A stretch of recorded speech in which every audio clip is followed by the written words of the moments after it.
duraan dursee kan hin danda'amne akka dandeenyu godhe kana siin nu ga'e haadha isaa wajjin galatoomuu jirtu jecha Hacaaluu Hundeessaati. Egaa har'a kana sitti walitti qabamne wareegamuu Hacaaluu Hundeessaa waggaa 6ffaasaa sababeeffachuun badhaasa Hacaaluu Hundeessaa waggaa 5ffaasaa ibsa isinii gochuu fi isinis waamicha keenya kabajanii asitti argamuu keessaniin maqaa ceekootiin hedduu galatoomaa ulfaadhaa jechuun barbaada. Badhaasni Hacaaluu Hundeessaa kan adeemsifamu wareegamuu Hacaaluu Hundeessaa sababeeffachuun ka'umsa godhachuun qophii kana kan qopheessu faawundeeshinii Hacaaluu Hundeessaati. Faawundeeshiniin Hacaaluu Hundeessaas edda dhaabbatee waggaa 5ffaasaati, awwaardiin isaas waggaa 5ffaasaati. Garuu wareegamuunsaa waggaa 6ffaasaati jechuudha. Badhaasa Hacaaluu Hundeessaa irratti kan wal dorgomsiisnu sirboota bitootessa 22,2017 hanga bitootessa 21,2018tti bahan walitti qabuudhaan akkasumatti weebsaayitii irratti galmaanii warra jiran keessaanis walitti qabuudhaan kan dorgomsiisnu ta'a jechuudha. Badhaasni Hacaaluu Hundeessaa damiilee 11 of keessaa qaba. Damiileen kunis albama waggaa, wallee waggaa, wallee aadaa, wallee ammayyaa, weellisaa cimaa, weellisaa cimtuu, weellisaa cimaa or cimtuu haaraa, qindeessaa viidiyoo sirba filatamaa jechuun daayiriktarii kan ilaallatudha. Sinimaatoogiraafii fi keerogiraafiidha. Isaan kuni damiilee 11 jechuudha. Akkasumas itti dabalataan kan badhaasa Hacaaluu Hundeessaa adda godhu Aceen yeroo lubbuudhaan jiru namoota irraanfataman yaadata ture. Leegaasii isaa kan itti fufsiisuudhaaf muuziikeerii fi laayiftaayimii qaba of keessaa jechuudha. Sirboonni dorgoman akkuma irratti isinitti himee bitootessa 22,2017 hanga bitootessa 21,2018 jidduu kan jiranidha. Haalli calallii walumaa galatti kan albamoota 3 dabalatee sirboota 250 kan ta'anitu walitti qabame. Isaan keessaa ogeeyyotaan yookaan immoo warra dhimmi ilaallatuun calalamanii gara abbootii seeraatti deemu. Abbootiin seeraa damiilee 11 irratti hirmaatan 32 ta'u. Haalli calalliisaa yookaan immoo haalli qabxii kenniinsaa marsaa 2 qaba. Marsaan lamaan suni inni dura akkuma jirutti sirbi hundumtuu edda walitti funaannamee booda koreen jira, ogeeyyuunis jiru, isaan ta'anii calalaniitu abbootii seeraatiin damiilee ilaallatuun ergama jechuudha. Abbootiin seeraa damee tokko keessatti 5 hanga 7 kan ta'anii turmaata. Marsaa lammaffaan edda sirboonni dura calalaman sun deemanii booda abbootiin seeraa yookaan ogeeyyoonni qabxiitti kennaniitu deebisuu. Edda deebi'ee booda qabxiin sun walitti dha'amee toopiteeniin ba'a. Toopiteeniin edda ba'ee booda toopiteeniin sun deebi'ee abbootii seeraatti deema. Abbootiin seeraa edda qabxii kennanii booda tooppi 5tu ba'a. Tooppi 5n edda ba'ee booda uummataaf gara uummataatti uummanni sagalee akka kennu gara uummataatti deema jechuudha. Sagaleen abbootii seeraa yookaan ogeeyyiidhaan kan ilaalamu parsantii 90, parsantiin 10 kan uummataati jechuudha. Filannoo uummatatti bahan keessaa yookaan immoo uummanni sagalee itti kennu 6dha. Isaanis albama waggaa, wallee aadaa, wallee ammayyaa, weellisaa cimaa, weellistuu cimtuu, weellisaa cimaa or cimtuu haaraa isaan kana 6 ta'u jechuudha. Damiileen immoo 5 hin bahan gara uummataatti hin bahanii ogeeyyiidhuma seeraatiin yookaan abbootii seeraatiin kan ilaalamanidha. Wallee waggaa keessatti yeedaloo fi walaloo fi yeedaloo of keessatti qabata jechuudha. Wallee waggaa qindeessaa viidiyoo sirba filatamaa daayiriktarii jechuudha. Sinimaatoogiraafii fi keerogiraafiidha. Akkuma duratti isinii ibse sirboonni kun kan walitti qabaman irra deebi'ee akka sirriitti ifa ta'uuf uummataafis ta'ee isiniif ibsachuu kiyya weebsaayitiidhaan kan galmaa'an jiru. Warra galmee irra hafe immoo nuti hunduma isaanii sirboota waggaa sana keessatti bahan walitti qabna jechuudha. Walumaa galatti nuti yookaan faawundeeshiniin Hacaaluu Hundeessaa kan gaggeessu waggaa waggaadhaan wareegama acii ilaallatee yoo ta'u waggaa jahaffaasaati jedheera kun immoo waggaa shanaffaasaati egaa qophiin keenya amma yoonaa qopheessine yookaan keessa deemne kana kan fakkaatu yoo ta'u walumaa galatti seenaa rirminyaatu akkuma aciin jedhee nutis kaa seenaa isaa amma dandeenyu amma saa'u ta'uu baannis amma dandeenyutti fufsiisna jenneetu deemaa jirra galatuma jechuun barbaada. በአማርኛ ሜቢ ሪካፕ ላድርግላችሁ በመጀመሪያ ማንችለውን እንችል አድርጎ እዚህ ያደረሰን ፈጣሪ ከናቱ ጋር ይመስገን ማለት ፈልጋለሁ ዛሬ እዚህ የተሰበሰብነው የአጫሉ ሁንዴሳ መስዋዕትነት 6ኛ ዓመቱን በማስመልከት እንዲሁም ደግሞ በሱ ሰበብ የአጫሉን ሽልማት የምናዘጋጀው በአጫሉ ሁንዴሳ ፋውንዴሽን ነው እናንተም ደግሞ ይሄን ጥሪያችንን አክብራችሁ እዚህ ስለመጣችሁ በጣም እናመሰግናለን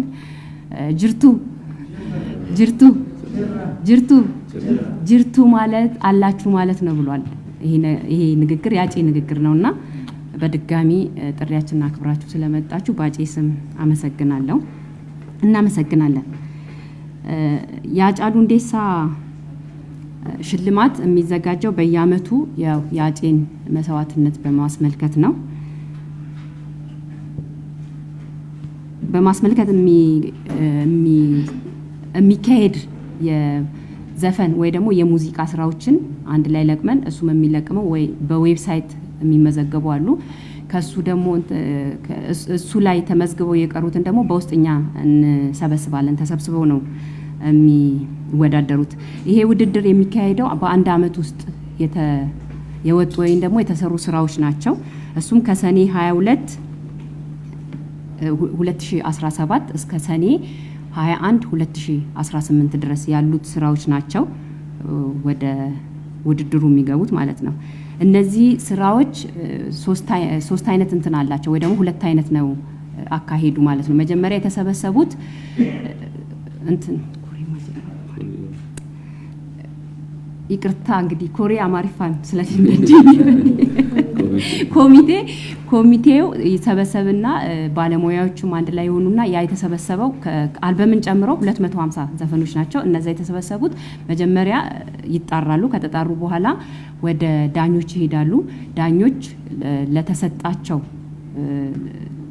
ዘፈኖች በካታጎሪው መሰረት ነጥብ ይሰጡና ይመልሳሉ ነጥብ ተሰጥቶ ከተመለሰ በኋላ ያኛ ደመርና ቶፕ 10 ይወጣል ከቶፕ 10 ውስጥ ደግሞ ተመልሶ ወደ ዳኛ ይሄዳል ዳኛ አሁንም ለቶፕ 10 ነጥብ ከሰጠ በኋላ ከተመለሰ በኋላ ቶፕ 5 ይወጣል ያ ቶፕ 5 ደግሞ ለህዝብ ይወጣል ማለት ነው ዳኞች እዚህ ላይ የተሳተፉት ወደ 32 ዳኞች ይሆናሉ ዳኞች ናቸው ቶፕ 5 ወደ ህዝብ የሚወጣው 10% ለህዝብ ነው 90% በሙያና በባለሙያ የሚታይ ነው እነዚህ ሽልማቶች በአጠቃላይ የአጫሉ ሁንዴሳ ፋውንዴሽን የሚያዘጋጀው አዋርድ ሽልማቶቹ 11 ናቸው 11 ዘርፎች አላቸው እነሱም የአመቱ ምርጥ አልበም የአመቱ ምርጥ ዘፈን ግጥምና ዜማ የአመቱ ምርጥ አቀናባሪ የአመቱ ምርጥ የባህል ዘፈን የአመቱ ምርጥ ዘመናዊ ዘፈን የአመቱ ምርጥ ወንድ አርቲስት የአመቱ ምርጥ ሴት አርቲስት ምርጥ አዲስ ወንድ ወይንም ሴት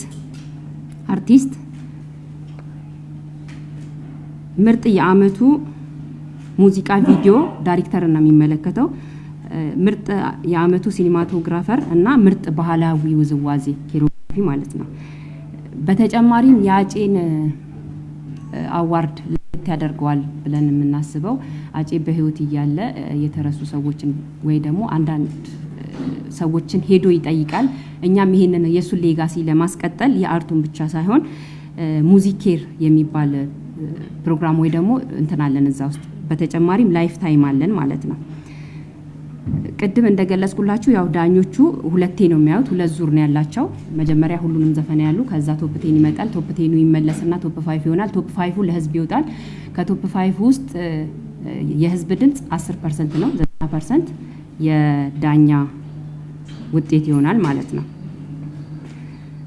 እንግዲህ እነዚህን የምናደርግበት ምክንያት ወይም ደግሞ መነሻችን አጫሉ ስለሆነ አጫሉን ይዘን ወደፊት እንሄዳለን እንራመዳለን የሚል አላማ ስላለን ወደፊት እንግዲህ እግዚአብሔር እድሜና ጤና ከሰጠን እንሄድበታለን ማለት ነው። ይሄ ለህዝብ የሚወጡት ዘፈኖች 6 ናቸው ወይ ደግሞ ስራዎች 6 ካታጎሪ ያላቸው እሱም የአመቱ ምርጥ አልበም፣ ምርጥ የባህል ዘፈን፣ ምርጥ ዘመናዊ ዘፈን፣ የአመቱ ምርጥ የወንድ አርቲስት፣ የአመቱ ምርጥ የሴት አርቲስት እና ምርጥ ወንድ ወይንም የሴት አዲስ አርቲስቶች ማለት ነው። ለህዝብ የማይወጡት ደግሞ የአመቱ ምርጥ ዘፈን ግጥምና ዜማ ለህዝብ አይወጣም፣ በዳኛ ነው የሚታየው። ምርጥ የአመቱ የሙዚቃ ቪዲዮ ዳይሬክተር በባለሙያ ነው የሚታየው። ምርጥ የአመቱ ሲኒማቶግራፈር እና የአመቱ ምርጥ አቀናባሪ እንዲሁም ውዝዋዜዎች 5 ካታጎሪዎች ወደ ህዝብ አይወጡም፣ በዳኛ የሚሰጡ ናቸው ማለት ነው። እንግዲህ ከዛሬ ጀምሮ ለህዝብ ይፋ ይደረጋል። ዛሬ መግለጫ ከሰጠንበት ቀን ጀምሮ ለ10 ቀን አየር ላይ ይቆያል። እናንተም እንግዲህ የምትከታተሉን በሊንካችን በአጫሉ ሁንዴሳ ፋውንዴሽን ላይ ይለቀቃል። በዌብሳይቱ ገብታችሁ እንድትመርጡ እንዲሁም የምትወዱትንና የምታደንቁትን ዘፋኞች እንድታበረታቱ እንላለን። እናመሰግናለን። ታሪክን ብላይ በላው ብሏል አጫሉ ሁንዴሳ። በድጋሚ ደግማችሁ ስለመጣችሁ በድጋሚ ባጬ ስም አመሰግናለሁ ላለው ቴንክ ዩ።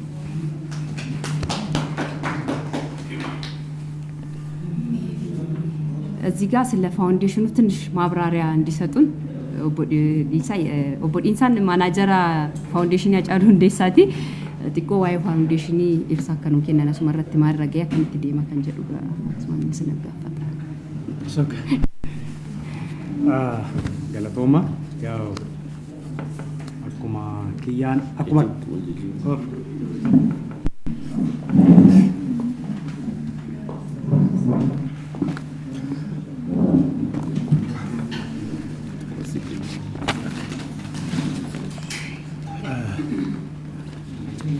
Galatoma, Kia Galatomi, Akuma Kia Nipsite, Dr. Inside Chasan Jadama, Akuma Becoma Kubaduran, Kia Nipsite, Foundation in Hachalu Hundesa, Para Kumalama Pidamitoko, Kalakov Safaranjit, Hunde Fame Hida, Hunde Fame Hasi, Hoji Hedun, Hojatejra. Isa kana keessas inni guddaaf ijoon tokko waggaa waggaadhaan badhaasa Haacaaluu Hundeessaa kana qopheessuudha. Inni kun akkuma dubbatamaa ture waggaa 5ffaa qophaa'aa jira. Isa kanatti dabalee akkuma beekamu Haceen artistii bichaa hin turre waan hunda ture.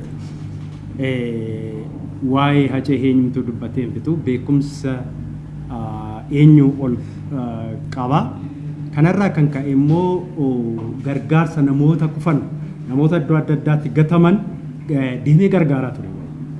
Kanaaf faawundeeshiniin Haacaaluu Hundeessaa aartii jajjabeessuu irratti dabalatee akkuma akkana hojii gargaarsaa adda addaa gochaa jira. Isa kanaaf akkuma kanaan duras namni baay'een miidiyaa irrattis beeku hundi keessanis beektan bishaan guddaa Booranatti baasee uummata 53,000 ol kan amma har'aatti itti fayyadamaa jiranidha. Akkuma kana karaa barnootaatiin gama barnootaatiin Haceen kan hojjetaa ture yeroo lubbuudhaan jirutti ijoollee harka qalleeyyii barbaadee waggaa waggaadhaan dabtarii bitee mana barumsaa erga ture.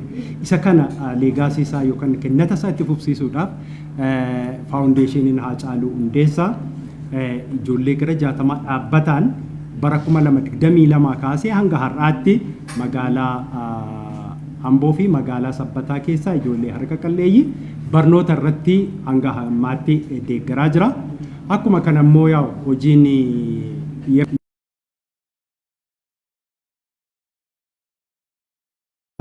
kiraayisiin adda addaa yeroo uumame qaqqabaa jirra jechuudha.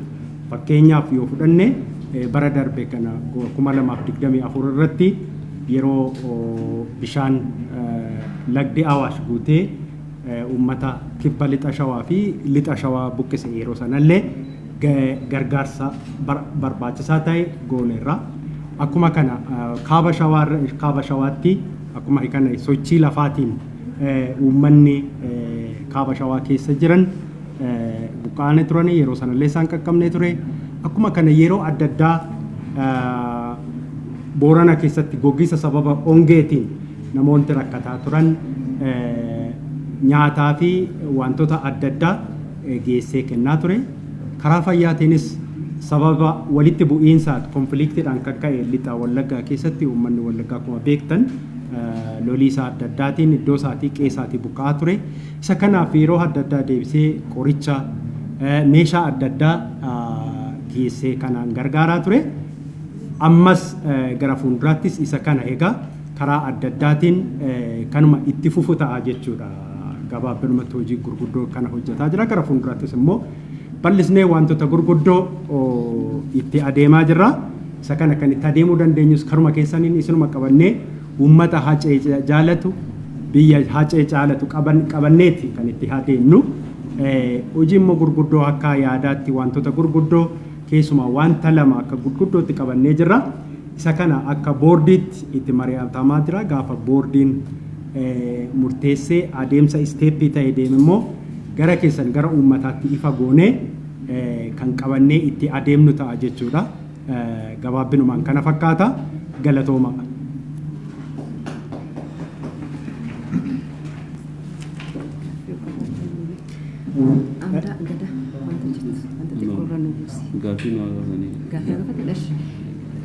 Gaafii yoo qabaattan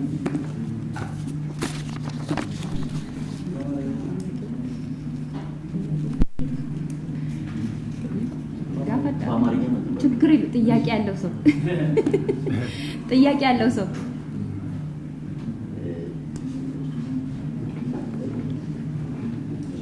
ትችላለህ መጠየቅ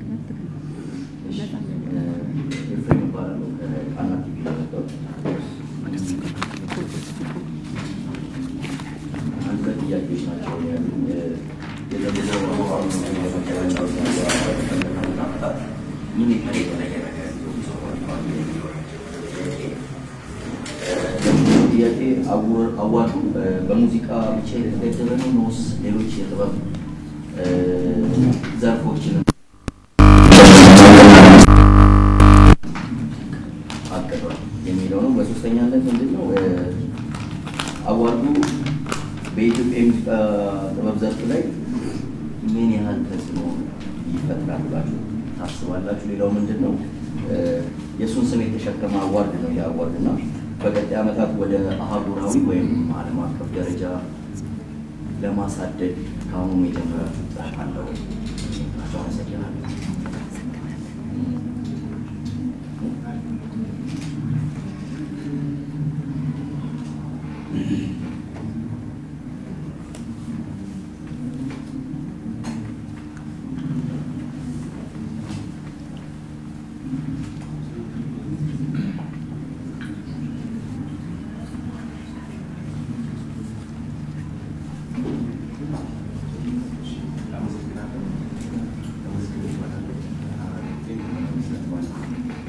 ትንሽ ድምጽ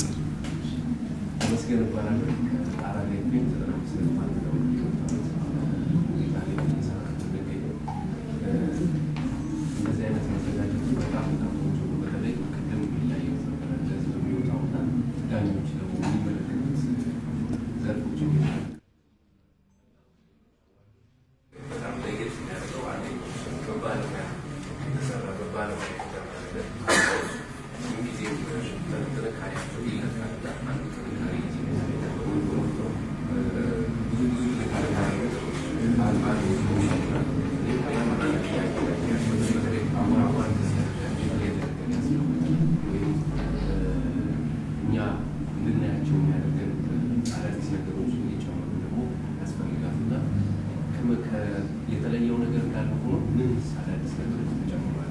አሁን አምስተኛ ላይ እንገኛለን። ምን አዳዲስ ነገሮች የተጨመሯል? ሌላው ፋውንዴሽኑ በጠይቅ ደስ ይለኛል። ምን አዳዲስ ነገሮች እየሰራ ይገኛል? ምንስ ነገሮች አብዛኛው ጥንካሬ ነው የሚለካው። ቅድም እየሰማሁ ስለነበረ በጣም አሪፍ ነው።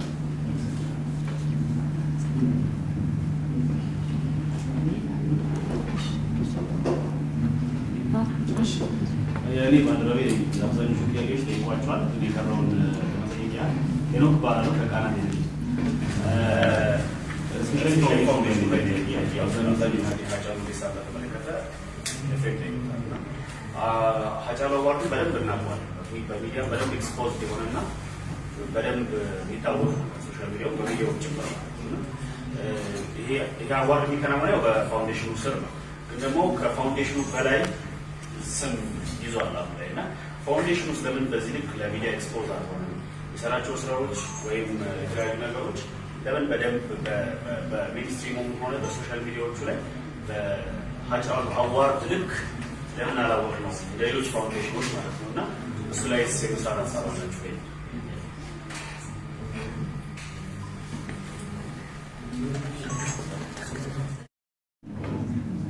Galatuma Abdurrahman Sanjaram, Dramijan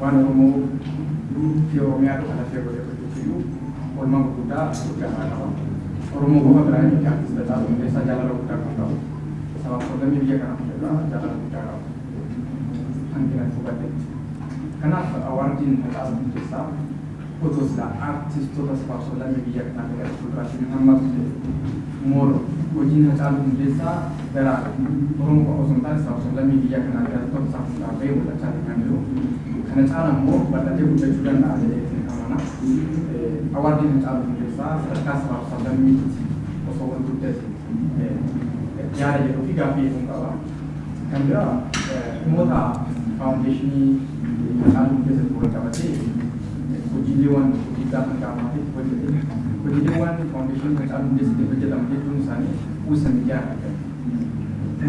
akan Kujiliwan pun foundation kalau kita sebut dalam hawa sekian aku abu sunisa hawa sana tu sanjur mali hawa sekian apa ikam sebutan akan Amati pun sama kami sentuh media le yang sangat diupdate oleh media le boleh sangat kebasu oleh mereka amat akan akhirnya ini bukan juga tak siapa foundation dalam desa boleh nak awak kita laga awas berada di sana bahkan dia awas speaker orang kamar cipre jadi wan yero sangat jaman tujuh negara garu foundation hajar desa uji bukta sangat jaju awas ni tu mereka kamu मालिक बेकम थी पर क्या jadi wan foundation hajar desa ni kerja mau media tu gay sama sudah deh anjir akan kita kurang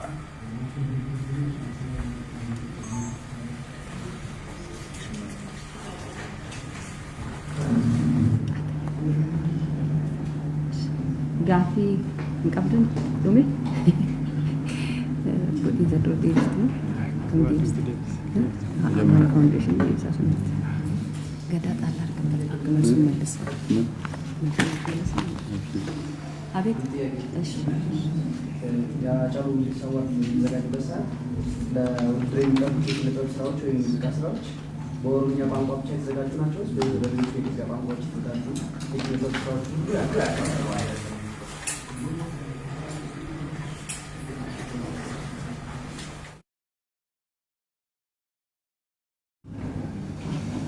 እሺ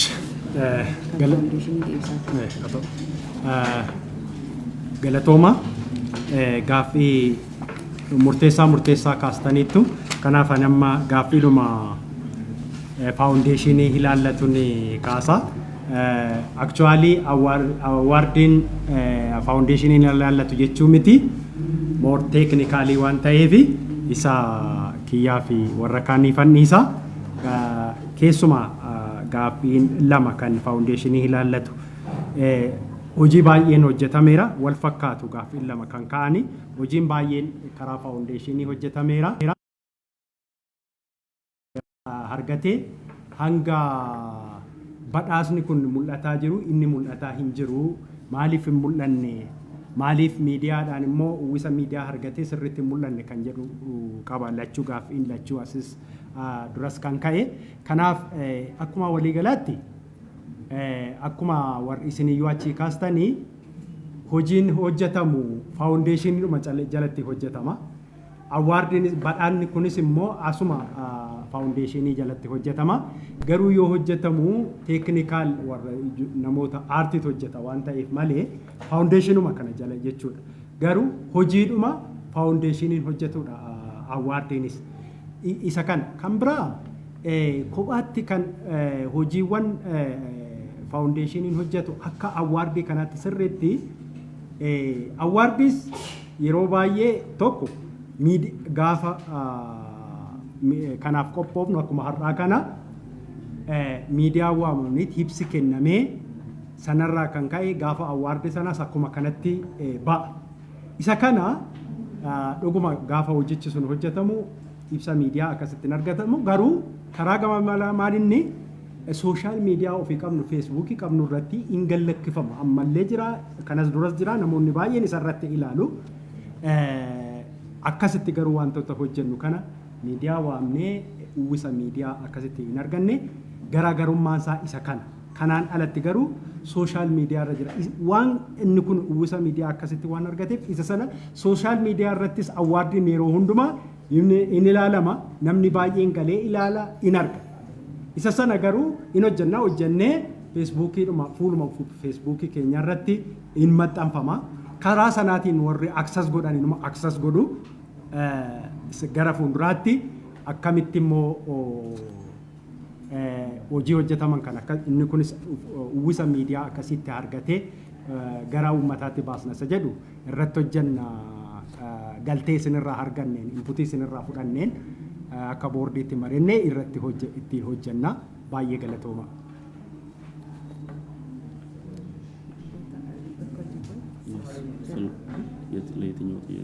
የትኛው ትመልሳለህ? ከሚፍዴስ ዲባኒ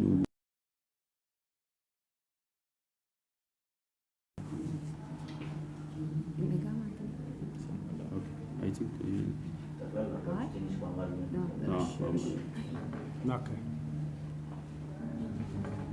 ኦኬ ሶ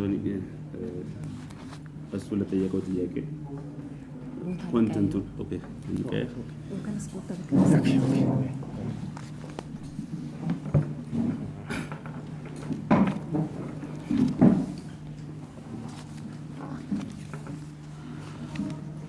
ኦኬ ሃጫሉ አዋርድ ፋውንዴሽኑና ላይክ አዋርዱ እንዴት አንድ ላይ ያለ ደግሞ በዛ በሃጫሉ ስም ደረጃ እንዴት ፋውንዴሽኑ አልታወቀም ወይ ደግሞ ስራ አልሰራም ላልከው ልክ ነህ። ያው በዚህ ዘመን በጣም እንትን ጠይቃል ፕሮሞሽን ይጠይቃል። ሃጫሉ ፋውንዴሽን በጣም አስፈላጊ ነው። ለኔም ጥያቄ ነው በዚህ አንተ የጠየቀው ጥያቄ መኖር አለበት። የሚኖረው ግን ይሄ ፋውንዴሽን ማለት ያው ጀስት እንደምታውቀው ሰው ነው የሰው ምንድነው ይሄ ኮምፒቲሽን ወይ ደግሞ የሰው እንዳለ ሰዎቹ ህዝቡ መሳተፍ አለበት እዚህ ላይ ኢንዲቪጁዋል ላይክ እንትን አለን ኤስኤምኤስ 7855 በሱም መደረግ ይቻላል። ሃጫሉ በህይወት በነበረበት ታይም ሰው ሆኖ ነበር ስኖር የነበረው እንደ ሰው ነበር ለሰው ስኖር ነበር። ሃጫሉ በጣም ሀገርን ይወዳል ሰውን ይወዳል። ለዛ ነው ሃጫሉ ተወዳጅ ነው ይወደዳል። አሁንም የሱ ስራም ብዙ ነገር የሚሰራ ነው የሚሆነው ከዚህ በኋላ ማለት ነው። እንደኔ ግምት ለምን ባንዲራ ማለት ያው ሰዎች ናቸው። እንደዚህ ሰዎች ደግሞ ለሀገርም ባንዲራ እነሱ ናቸው። ሶ ያን ነገር ባንዲራ እንደምኖር ሁሉ እንደዚህ ሰዎች ስራቸው ይኖራል። ሶ እዚህ ጋር በጣም መሰራት አለበት ለፋውንዴሽኑ። አዋርዱም ደግሞ ያው የኢትዮጵያ ህዝብ አዋርድ ነው ብዬ ነው የምገምተው እኔ። ስለዚህ በዚህ ቢታይ አሪፍ ነው። ይሄ ነው በዚህ ተጽዕኖ ይሄ ነው።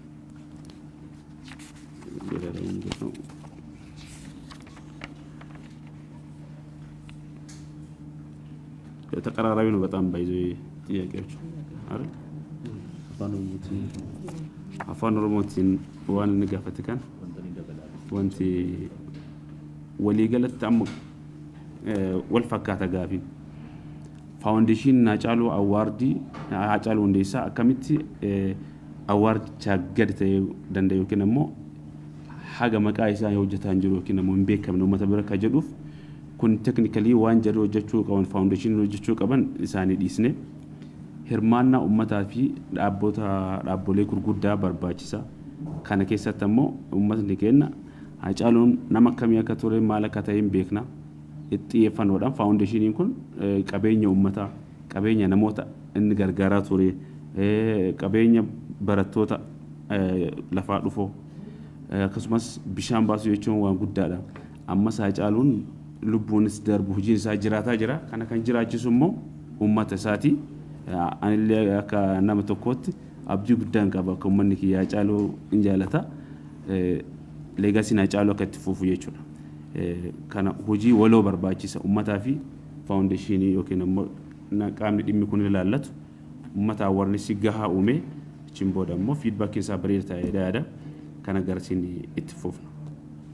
Dhiibbaa inni immoo Hacaaluun awwaardiin akka Itoophiyaatti yookiin immoo aartii irratti dhiibbaa akkamii uumuu danda'a akka jedhuuf kun beekamaadha. Wanta inni keessa darbee fi wanti inni leegaasii isaa itti fufsiisuun fedhii uummata guutuuti. Aartiin ammoo akkuma inni beekamu humna guddaa qaba. Humni guddaan kun ammoo yeroo inni jirutu waan gurguddaa waan ammoo jijjiirama kun lukaan deemu ijaan arginu kana fidee darbee jira. Itti fufiisan ammoo jenereeshinii Hacaaluu jaalatu uummata Hacaaluu jaalatu akka biyyaatti waan jiruuf itti fufaa dhiibbaan isaa baay'ee guddaadha. Karaa poozitiiv ta'een ammoo promote gochuunii fi akka wadnaa isaa gadi hin dhiifne tiraakii isaa gadi hin dhiifne irratti hojjechuu maqaa Hacaaluu jiraachisu kun hirmaannaa gama hundaati jechuudha. Institushiniin ammoo qabeenya uummata tokkooti. Uummatni institushinii qabu ammoo hin jiraata. Waan kana ammoo akka salphaatti osoo ilaaluu baanne salphisnee akka irbaaf sinsinnii waan jedhu beektu warat እንዳይሆን akka qabeenyaatti osoo ilaalee uummanni hundinuu waan amma Hacaaluu kana jechuun waan salphaa miti. Alaabaadha anaaf Hacaaluu. Kanaafuu kana isinirraa eegna itti jabachuu qabna. Thank you. Leencoo.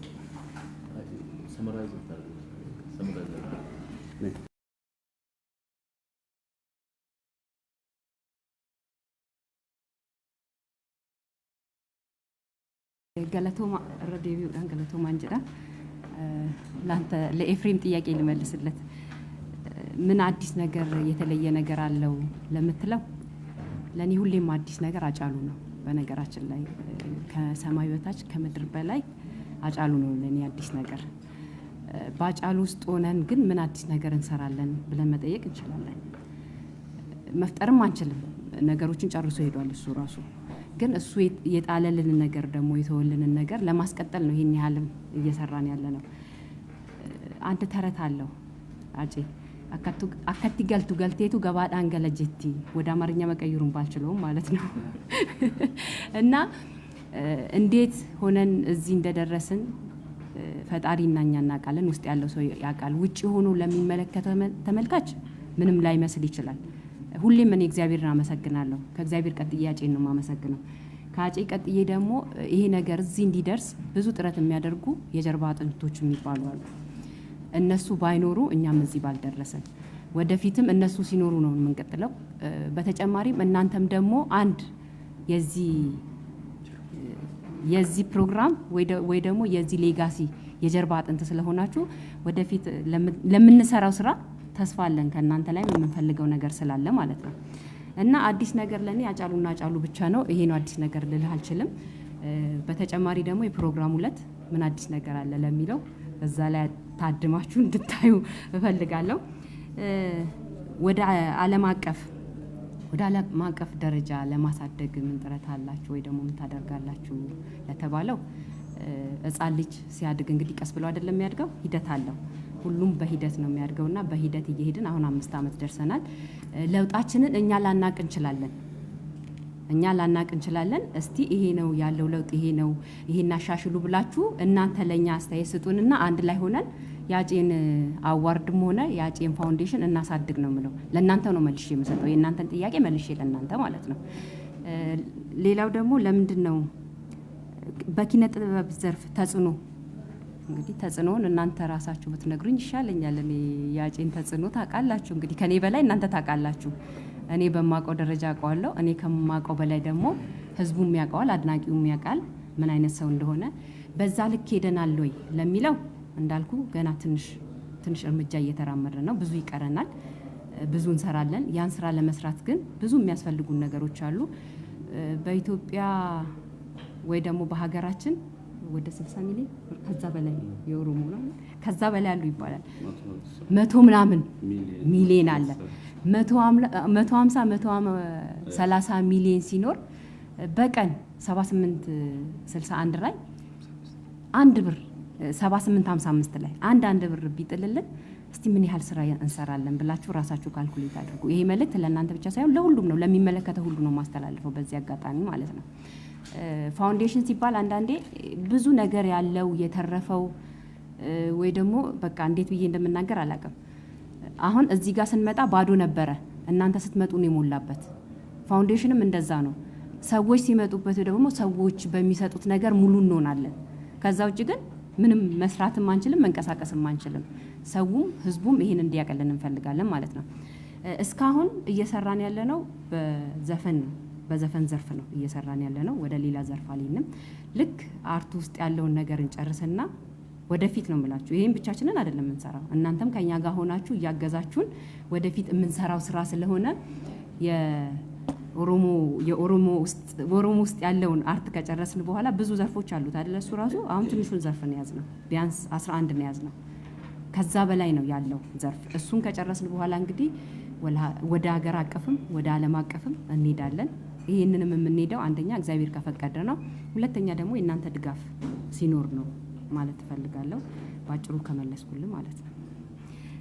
ሌላው ከን ኦሮሚፋን እናን ረሲኒ ዴቢው እረ ዴቢ ገለተው ማጀቹን በርባዳ ኤጋ ፋውንዴሽን አጫሉ እንዴሳ ከን እንዴፈሜ ወሪገሙ አጫሉ እንዴሳቲን ሰበብ ሚሳስ ይሳ ዋንቲ ሃራን ማሊኒ ከንጀዱፊ አናፍ ዋንቲ ሃራን አጪፋጪ ቆፈዳ ሰሚዳ ገዲት ዋቃ ኦሊቲ ዋንቲ ሃራን እንጅሩ እንጅራና አመጅራኑት ሞ ዋንኒ ኑል ኢሴ ዴሜ ዋንታ ሃራ ዋንታ የሮ ባዬ ያደን ዋንታ ባዬ ኑል ኢሴ ዴሜራ isuma leegaasiisa amma humna keenya amma dandeenyutti fufsiisnaa jenneetu kun waggaa 5 geenyeerra. Waggaa 5 innaa geenyu immoo akkuma duratti amaariffatti jijjiiruu dadhabe sana akkatti galteetu gabaadhaan gala jetti akkuma jedhamu sana jechuudha.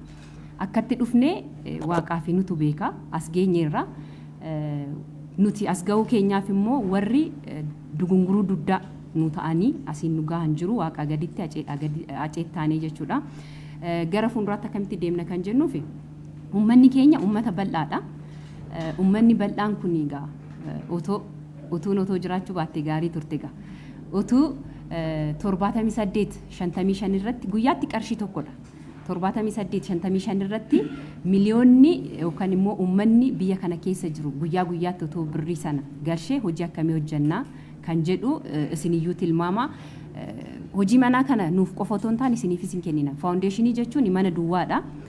Innaa dhuftan manni kun duwwaa ture, amma garuu guutuudha. Already namni guuteera jechuudha.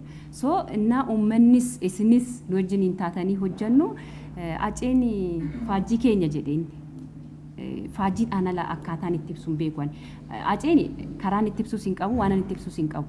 Jenereeshinii keenya keessatti, jenereeshinii ani jiru keessatti aceen nama addaati. Eenyuyyuu as geessu jedhee namni nu yaaddes hin jiru, garuu as geenyerra.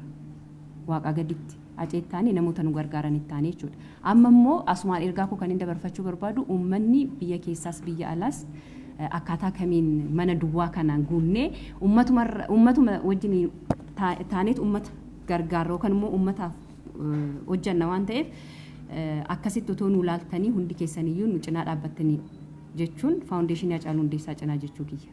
Akkasitti otoo nu dhaabbattanii gaariidhaan jedha. Wanti haaraan dubbadheera Hacaaluudhaan afaaraan har'as borus gara fuulduraas artistoota kan biraa itti otoo dabalamanii kan jettee achiinaa kaaste kan sabaaf sablammii kan jettee kaastee fi dura artistoota jechuun aartii irratti amma muuziqaa qofa irratti kan hojjechaa jirru. Akka ogummaatti waa'ee ogummaa yoo sirriitti beekuu baadheerree aartii Oromoo keessatti ogummaa hedduutu jira. Ogummootuma sanallee waliin hin geenye. Waliin gahuudhaaf immoo gara fuulduraatti deemna waan ta'eef amma ganaa xiqqoodha. daa'ima waggaa shaniiti wanti kun edda hundeeffame. Daa'ima waggaa shanii edda ta'ee amma hojjenne yookaan immoo amma deemne nuti otoo hin taane sin fiidbaakii nuu kennaati yookaan yaada nuu kennaati akkaataa kamiin wal qabannee deemna. Kophaa keenya deemuu hin dandeenyu waan ta'eef sinis yaada nuu kennaa nutis yaada fudhannaa. Biiroon keenya gamoo Awaash Lidataatti argama. Darbii sadaffaa irratti Awaash Kakumaamee irratti jechuudha. Yaada namni nuu kennuu barbaadus namni nu gargaaruu barbaadus achitti dhufee yaada adda addaa nuu kennuu danda'a jechuudha. Edda kana fin'ee booda gara isa kaanitti ceenaa isa boruu waaqatu beekaa isa har'aa garuu har'arra teenye shanaffaarra geenyerra isa boruutuuf isatu beekaa wanti itti dabalame yookaan immoo wanti irraa hidhatee jira kan jiruuf wanti dabalames wanti hidhatees hin jiru garuu sagantaa keenya gaafas irratti dhuftanii wanta jirus wanta hin jirres yoo badees yoo toles yaada nuu kennitanii walumaan deemnaa jechuun barbaada. Galatooma irra deebi'uudhaan irra deebi'uudhaan yaamicha keenya kabajanii obsaan nu eegdanii waan kana hunda waan nuuf gabaastaniif maqaa Aceetiin maqaa faawundeeshinii Hacaaluu Hundeessaatiin galatoomaa ulfaadha. Waaqayyo guyyaa sagantaatiin nu haa ga'u. Umurii nuuf haa kennu jedha. Aceen gaa siidaadha. Akkuma siidaa ta'etti siidaa keenya qabannee faajjii keenya qabannee gara fuulduraatti deemna jechuudha. Xumurree irra galatoomaa. Wanta jirtu qabda. Bilbileen sitti